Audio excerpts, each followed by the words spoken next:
Good morning, children. Welcome to online class. Today's our topic is chat, and this is 2-3 topics are there. This chapter will complete.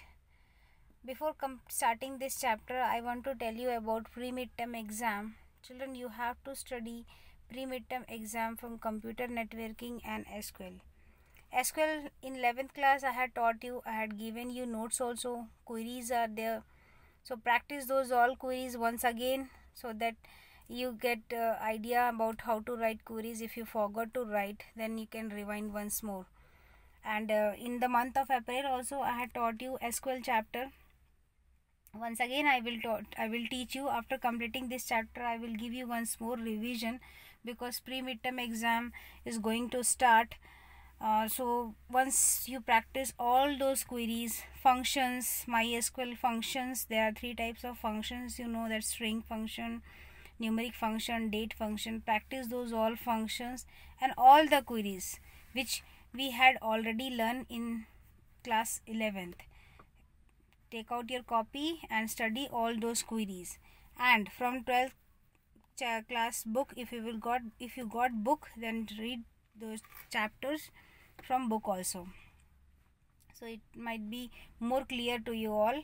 And after completing this chapter, one day I will give you practice questions also, how the IP MCQ paper is going to come for you all.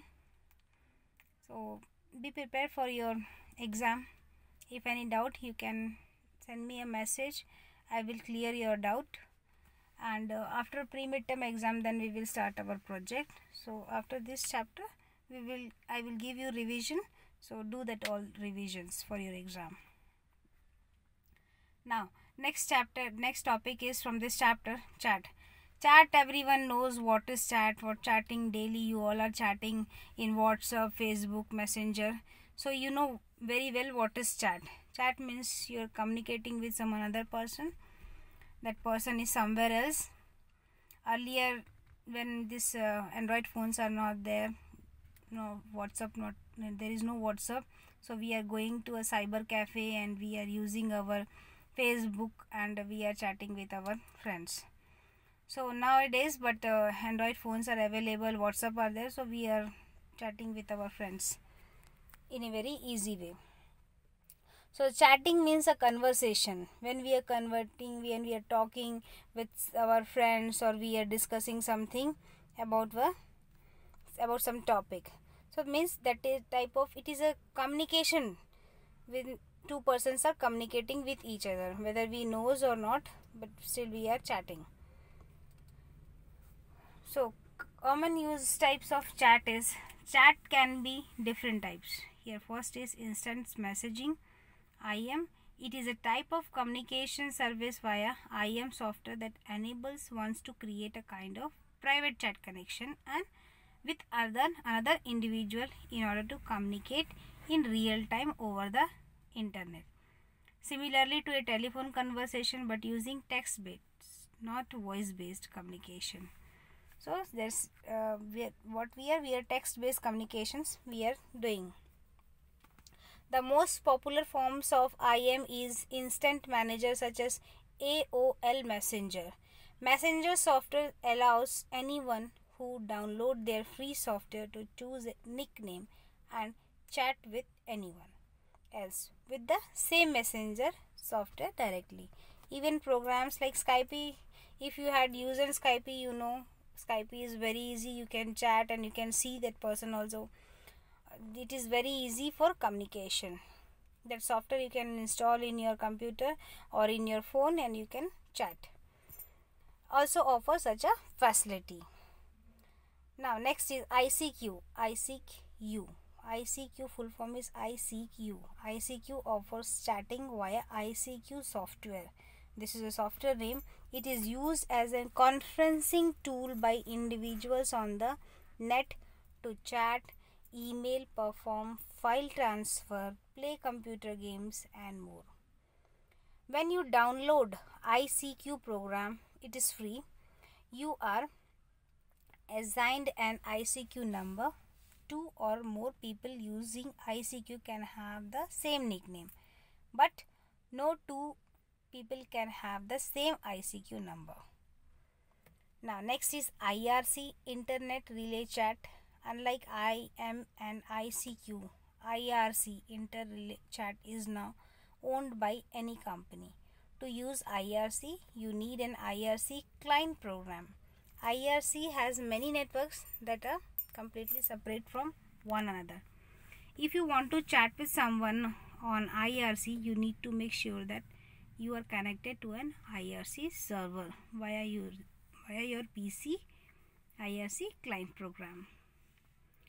Once you connected to IRC server, there are often thousands of rooms called channels on nearly one topic and tens of thousands of people to chat with.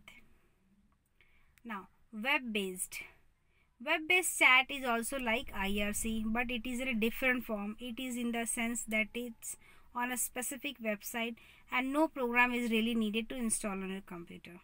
Yahoo Chat is a great example of web-based. Earlier people are using Yahoo Chat, Facebook Messenger, but Yahoo Chat is very common and people are chatting in Yahoo. I don't know nowadays students are using or not, but I had also used that Yahoo Chat for chatting with friends. Now, Voice over Internet Protocol, VoIP, Voice over Internet Protocol. This is a protocol through which you can connect your computer with microphone is also there, speaker is also there, and you can talk with another person. So VoIP makes the success of an internet communication. It is responsible protocol. IAP is Internet Protocol.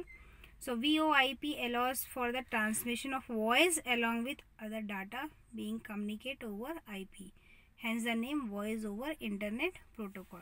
Means audio voice input are converted into a digital information so that it can be transferred over internet along with other data on IP. Now example is given here: Skype, Google Duo, Meet, Zoom, WhatsApp, Telegram, Facebook. These all are for chatting we are using. So there are two types of VoIP: lower cost, increased functionality as it can use any internet enabled devices. Advantage is also given: it does not cost etc.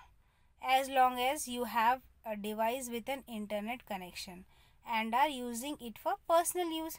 Of course, there are paid version available for professional requirement. Easily available.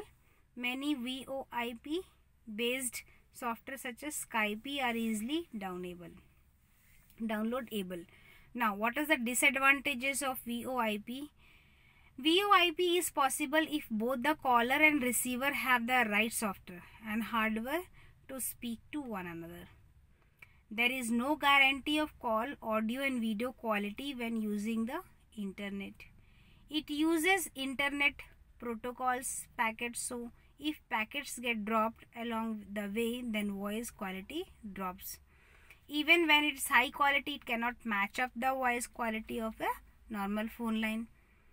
It may not work for emergency services like police or fire services regular number. So this is the disadvantages of VoIP. So now chapter is completed. I will give you some notes from this chapter also, and be prepared for your pre-midterm exam.